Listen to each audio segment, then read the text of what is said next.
여러분 안녕하십니까? 배움이 느린 학습자를 위한 안내 사항입니다. 오늘은 여러분 수동적 또는 능동적 상황, 태도에 대해서 좀 말씀을 드릴게요. 우리가 그런 말 많이 하죠, 여러분. 혹시 배움이 느린 학생이 집에서 텔레비전 시청 시간이 많은 거 아닌가요? 동영상을 많이 보는 건 아닌가요? 그런 말을 합니다. 텔레비전 시청, 동영상 시청, 만화 같은 것도 마찬가지인데요. 자, 그런 것을 우리가 보는 것, 매체와의 뭐 상호작용이라고 할 수 있는데 그런 경우 여러분 우리는 수동적 학습 상황이라고 말을 합니다. 물론 여기서 학습이라고 하는 것이 특별한 의도가 있어야 학습이 되겠죠. 부모님께서 이 영상을 꼭 봐야 된다. 왜냐하면 텔레비전이나 또는 뭐 동영상도 학습과 관계 있는 내용이 많이 있잖아요. 그런 내용을 보면 학습이 되니까 학습과 관계가 있습니다. 여러분 이거 한번 볼까요? 여기 보니까 수동적이란 말에 뭐라고 되어 있냐면 스스로 움직이지 않고 다른 것에 작용을 받아 움직인다 이렇게 되어 있습니다. 뭐 수동적이란 말은 참 여러 가지 상황에서 쓸 수 있는 말인데요. 학습자가 수동적이 될 수 있다는 거죠. 자신의 의지, 자신의 생각, 자신의 판단에 따라서 무엇인가를 하는 게 아니라 가만히 있습니다. 그리고는 보거나 듣거나 지켜보는 거죠. 매체와의 관계에서 보면 상호작용이 이루어진다기보다는 일방적으로 정보를 수용하는데 사실은 정보를 수용하는지는 아무도 모르는 거죠. 그 학생의 내면에 들어갈 수 없기 때문에 수동적인 상황이 계속해서 된다라고 여러분 생각해 보세요. 그럼 어떻게 되겠습니까? 이 학생 아마도 인지 발달의 어려움도 겪겠지만 상호작용을 통해서 우리가 말하는 그런 의미 있는 성장, 내적인 성장, 인지적인 발달에 대한 성장, 또는 사회적인 관계를 통한 성장, 뭐 지식이나 정보 그런 면에서 충분하게 받아들이기 힘들 겁니다. 그렇죠? 왜냐하면 자신의 어떤 생각이 동원될 가능성이 매우 낮잖아요.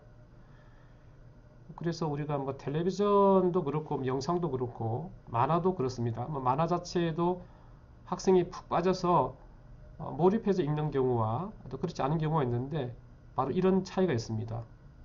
그런 어떤 매체의 내용들을 자신의 어떤 의지나 생각과 관계없이 그대로 받아들이는 거죠. 자신의 생각은 거의 없는 겁니다. 수동적인 상태에 놓이게 된다는 거예요.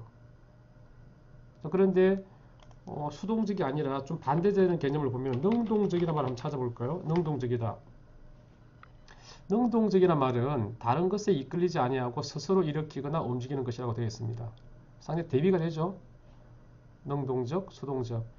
그러니까 학습이 느린 학생의 경우에는 물론 여러 가지 원인은 아주 많이 있지 않겠습니까? 그 중에 한 가지를 제가 말씀드리는 건데 집에서도 그럴 것이고 전반적으로 학습 상황에서 능동적인 태도를 갖춘 학생 또는 수동적인 태도를 갖춘 학생 그 두 가지를 한번 바라보자는 거죠.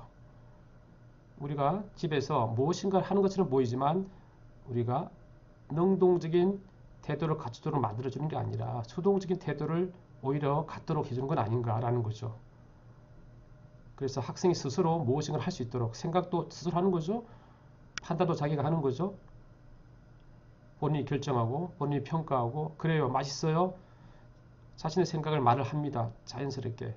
이게 물론 상호작용을 통해서 이루어지는 것인데 오늘 제가 드리고 싶은 말씀은 배움이 느린 학생의 경우는 결국은 뭐 텔레비전도 그렇고 동영상도 마찬가지고 다 매체잖아요. 매체. 독서, 책 읽기하고 만화책하고 영상 보기를 비교하는데 아주 쉽게 말하면은 독서의 경우에는 여러분 자기 스스로 글자에 있는 그 정보를 본인이 확인하고 또 여러 가지 정보가 섞여 있는 내용을 통합도 해야 되잖아요. 그죠? 분석도 해야 될 것이고 아 그렇구나 판단해야 될 것이고 가치 평가도 해야 된단 말이에요. 자기 자신이 해야 된다는 말이에요. 자기 스스로 사고를 하니까 자기 스스로 사고를 움직이는 거잖아요. 자기가 스스로 생각하는 거니까. 모든 결정자는 자기 자신이란 말이에요. 읽기에서는 그렇죠. 그래서 이제 만화라든지 영상보다는 훨씬 더 능동적인 사고 과정이 필요한 그런 거 보는 거죠. 더 가치가 있다 보는 겁니다. 물론 상황에 따라 다를 수 있겠지만 전반적으로 그렇게 보는 거예요. 그래서 오늘 제가 드리고 싶은 말씀은 수동적인 태도를 갖춘 자녀를 만들고 있는 그런 가정 내의 문식 환경이 혹시 있지는 않을까 한번 되돌아볼 필요가 있다는 거예요.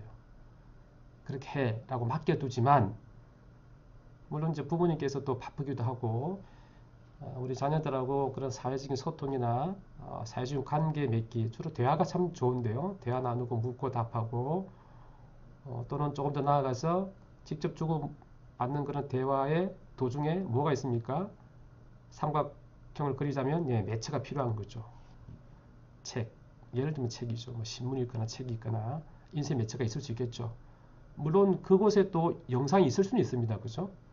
영상을 보고 대화를 나누면 상황이 또 달라지겠죠. 그래서 다른 것에 이끌리지 아니하고 스스로 일으키거나 움직이는 것 이런 힘을 길러주는 게 상당히 중요하다는 거예요.